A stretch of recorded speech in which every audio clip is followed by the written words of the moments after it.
Love, that ever-flowing liquid fire of life, ever-expanding and illuminating truth, which is always revealed with wisdom, a spiritual nutrient necessary for vitality that is maintained through selflessness, a filter of ether that aids purity, which is love. Love, a limitless paper lantern floating into infinity on the intentions and actions of initiates of the mysteries.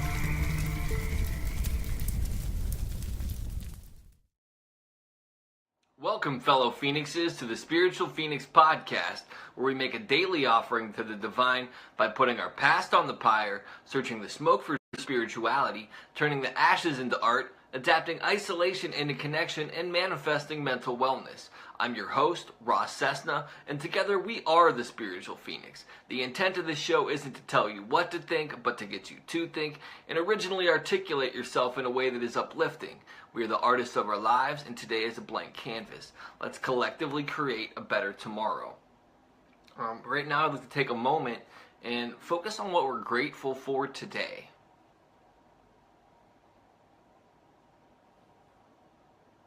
Today, I'm grateful I'm learning to develop a pause in between reactions and responses, albeit, as I stated in the previous episode that I've recorded this week, the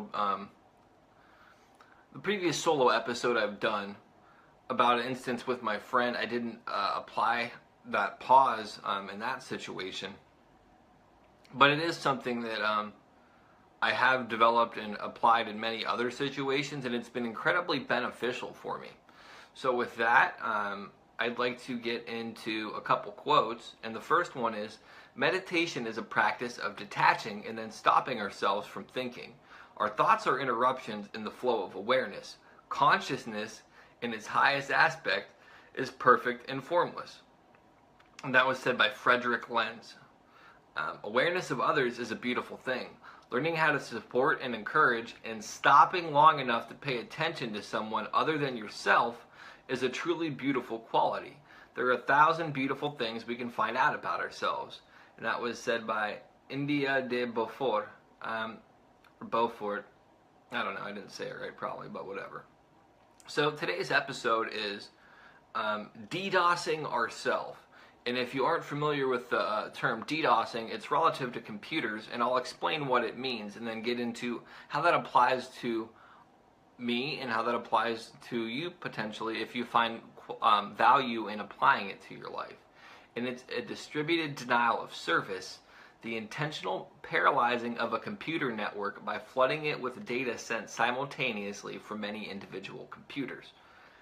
So, using the recent example of this instance with my friend, had I been able to DDoS myself, what I mean by that essentially is taking the cumulative experience of similar instances. So it's all these different quote-unquote files from different computers that I'm going to flood my brain with so I don't react to that situation how I did recently. And that would be how I've done this behavior before, and it hurts me and it hurts them. Recognizing that what I'm doing is actually part of my character defects. Recognizing that I care about this person and like the perceived wrong that I feel that they did to me actually isn't valid. Remembering that I have borderline personality disorder. Remembering that I'm prone to be selfish, that I'm prone to be egotistical, that I'm prone to be self-centered, and none of what had really occurred was about me. I made it about me, and learning to DDoS myself in regards to people that I have romantic feelings for, or people that I just disagree with in general that are close to me, or just people in general, is something that's going to be incredibly valuable. It's the learned behavior of developing that pause. And I found another quote that I didn't put in there, and I'm just going to paraphrase it, but it essentially said that, like, learning to recognize those behaviors in a non-judgmental way, accepting that we did it, accepting what we're resisting, and just showing compassion for ourselves and for the situation is actually the way to resolve it.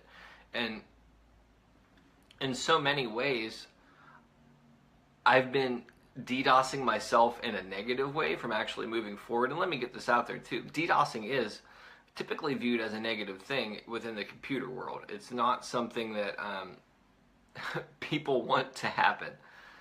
So it's like you can DDoS yourself in a negative way also by pulling so many negative thoughts about situations and stuff like that, previous situations, fears, insecurities, self-doubt. You can pull all that stuff up and paralyze yourself in the situation to where you can't progress. So the way that we can incorporate it in a positive will be to learn to flood ourselves with the combined experience of our life and acting out on those behaviors, and recognizing the damage that they do to pause us from moving forward, because sometimes DDoSing can be a positive thing in the real world too, because it can be used to take down malicious things or prevent certain things that people disagree with from happening. Now, as far as preventing negative DDoSing, we really have to learn to limit what experience we draw on in certain situations. So we have to, quote unquote, whitelist certain thoughts, behaviors, things like that, and to allow the good things to come through, but also block the self-doubt, the overly critical elements of stuff. So it can be a very tricky process, I would say, but it's completely feasible. And the more that we sit and do different practices like meditation, and kind of clear our mental cache of all the clutter, process things where we're at that day, and make peace with it so we can move forward, the better off we will be in determining what things we need to let through and what things we need to block. So then we can effectively learn to DDoS ourselves for our benefit, or DDoS ourselves for the negative, or prevent negative DDoSes rather. And let me put this out there. This isn't something that I feel that you have to be 100% accurate at, because there's like this old adage, and I'm going to paraphrase it again, but essentially whenever there's like a new advance in security, crooks find a new loophole. And whenever crooks find a new loophole, there's a new advance in security. So it's something that we have to remain vigilant at. Myself especially, this is something I have to apply to me. I'm not telling you you have to do it for you. If it makes sense for you, by all means, learn to apply it and learn, make it your own. Figure out how this relates to you if you find value in what I'm saying. But it really is like, as I progress, as I grow, as I develop, as I work out different defects that are at the forefront, some of these old, deeply ingrained defects will become more present. And when I clear those out, there'll probably be some new defects that I accrued in response to that. Learning to make new mistakes is a good thing, but it doesn't mean that you still don't have to uncondition yourself from responding that way. And then once you clear out those new behaviors that you cleared out, there's probably some other deep-rooted thing that you have to clear out in some way.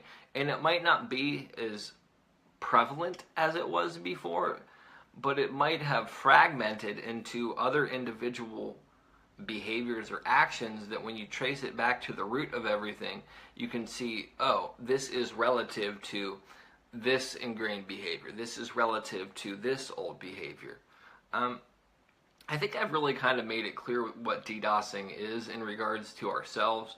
It's the ability to withdraw on our life experience, put it into the present moment to develop that pause from reacting in negative ways, or it's and blocking negative DDoSing in our lives would be developing that pause to filter the pros from the cons and not let all the negative stuff crush us and weigh us down, but to kind of just be present in the moment.